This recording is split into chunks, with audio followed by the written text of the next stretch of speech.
Everybody has a short story that traumatized them, and today I'm going to be talking about The Yellow Wallpaper by Charlotte Perkins Gilman, published in 1892 in the New England Magazine. This story follows a woman who is put on bed rest by her husband after the birth of their child. She's struggling with what would now be known as postpartum depression or postpartum psychosis, based on where the story goes. And it's clear that he's minimizing what she's experiencing, but she just says, "What is one to do?"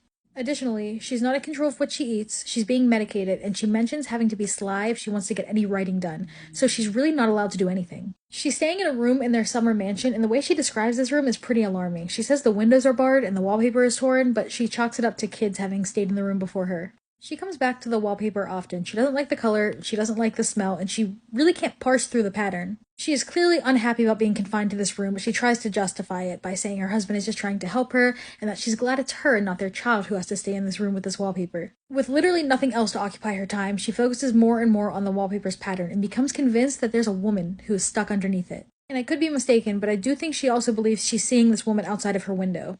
One night, she gets up and she tears yard after yard of the wallpaper off to free the woman, but then comes to believe that she is the woman who was trapped underneath. Her husband comes to see what's going on, but she locks him out, and when he finally gets in, he sees her creeping around the room. She berates him for trying to keep her stuck underneath the wallpaper, and he's so shocked that he actually faints. She continues to creep around the room, and the story ends with her talking about how she has to step over him to continue pacing back and forth. Now, the author herself dealt with postpartum psychosis, so this is obviously a very personal story that speaks to the treatment of women at the time. And it's very upsetting just how much control her husband had over what she could do on a daily basis. It was extremely frustrating the multiple times she tried to tell him that she wanted more, she wanted to go out and do something. She thinks that would help her, and he just completely brushed it off. Luckily, tons of progress has been made since then, but it makes you wonder how many people have been lost to time who struggled with these same issues and never got the help that they needed.